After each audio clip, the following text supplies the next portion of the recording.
चार प्रकार के भक्तों में ज्ञानी भक्त से ही प्रेम करते हैं।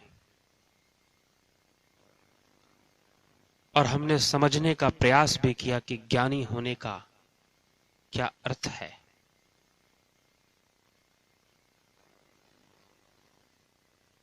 इस सांसारिक दुनिया में बहुत सारे सांसारिक विद्याओं का जानकार बन जाना,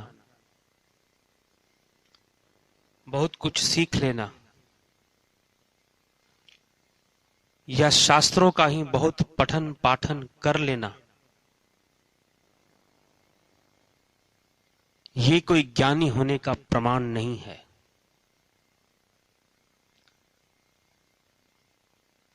अतः इसीलिए हमारे शास्त्र भी कहते हैं, अविज्ञाते परितत्वे शास्त्रादितस्तु निष्फला, विज्ञाते अपि परितत्वे शास्त्रादितस्तु निष्फला,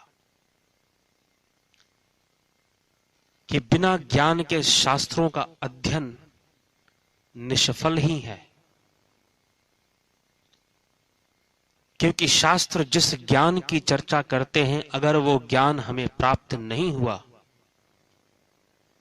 तो फिर शास्त्रों के अध्ययन का कोई फल मिलने वाला नहीं है।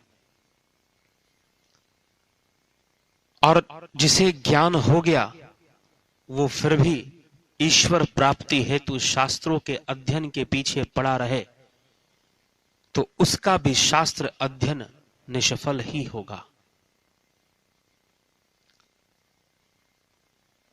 इसलिए ज्ञानी होना और विद्वान होना, बहुत पढ़ा लिखा होना, इन दोनों में बहुत ही अंतर है। कहने के लिए तो रावण अनेकों विद्याओं का जानकार था, बहुत कुछ जानता था,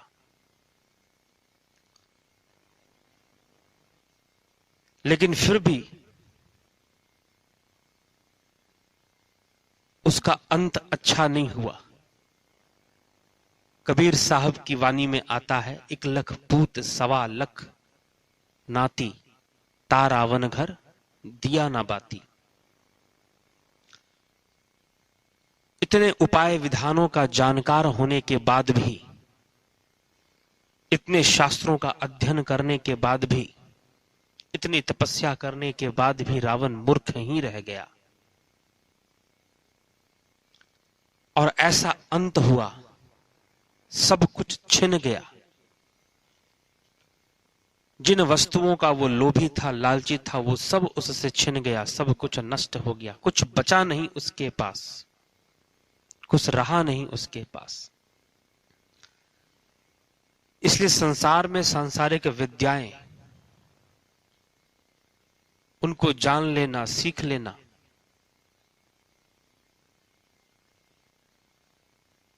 उससे कोई अपनी परम अवस्था को प्राप्त नहीं कर लेता। यद्यपि जीव चाहता है सुखी होना, शक्तिमान होना, सुख शक्ति आनंद को वो प्राप्त करना चाहता है, शांति को वो प्राप्त करना चाहता है, बहुत भटकता है, संसार के अंदर बहुत सारी चीजों को प्राप्त करने का प्रयास करता है, लेकिन प्राप्त नहीं होता।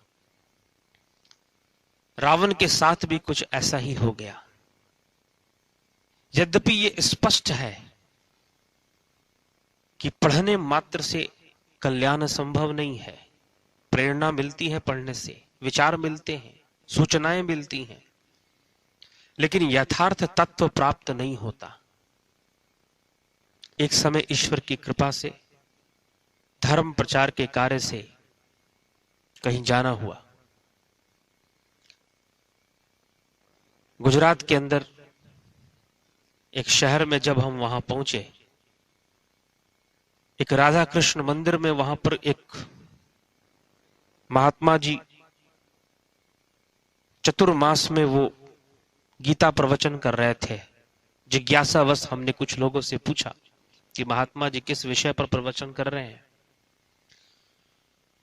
जो उनके श्रोतागण थे उन्होंने बताया कि बस पूछिए मत, बहुत बड़े महात्मा है, बहुत विद्वान है, बहुत ज्ञानी है। मैंने कहा कि क्या कह रहे हैं? उन्होंने बताया कि गीता के 9वें अध्याय पर वो प्रवचन कर रहे हैं। और इतने बड़े विद्वान हैं कि गीता के 9वें अध्याय का उन्होंने 90 अर्थ निकाल दिया है। जैसी ये बात सुनी, थोड़ा दुख भी हुआ, थोड़ी हंसी भी आई। मुख से निकला कि बरखुरदार 90 क्या 900 अर्थ निकाल दो, अगर अर्जुन की तरह मोह भंग नहीं हुआ तो सब व्यर्थ है, किसी काम का नहीं है।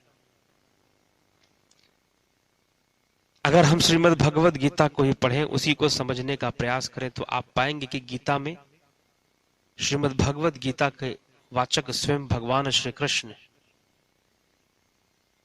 लेकिन गीता के जो उपदेश है मात्र श्री कृष्ण तक ही सीमित नहीं है। अगर आप श्रीमद् भगवद गीता को पढ़ना प्रारंभ करेंगे तो आपको मिलेगा जो गीता का सर्वप्रथम श्लोक है वो धृतराष्ट्र उवाच है। धर्म क्षेत्रे कुरुक्षेत्रे समवेता युत्स्व मामका पांडवा शैव किम कुर्वत संजय। धृतराष्ट्र संजय से पूछता है कि संजय बताओ, धर्म भूमि कुरुक्षेत्र में मेरे और पांडवों के पुत्रों ने क्या क्या किया, युद्ध कैसा चल रहा है, युद्ध का दृश्य पूछता है। और संजय सारी घटना बताता है कि अर्जुन किस प्रकार से विषाद को प्राप्त हो गया है, गांडीव छोड़ चुका है और भगवान कृष्ण उसे समझा रहे हैं। मुख्य बात क्या है कि जो जो कृष्ण अर्जुन को समझा रहे हैं, संजय के मुख से धृतराष्ट्र भी सुन रहा है। मात्र अर्जुन सुन रहा हो ऐसा नहीं है, वो सभी विचार धृतराष्ट्र भी ग्रहण कर रहा है। लेकिन दुर्भाग्यपूर्ण क्या है, योगेश्वर श्री कृष्ण कुंती पुत्र अर्जुन को समझाते हैं और अर्जुन का मोह नष्ट हो जाता है। अंततः अर्जुन कहता है नष्टो मोहा स्मृति रब्धवा, कि हे कृष्ण मेरा मोह नष्ट हो गया है, स्मृति वापस आ गई है, मैं युद्ध अवश्य करूंगा। विचार वही है, अर्जुन का मोह भंग हो गया, लेकिन धृतराष्ट्र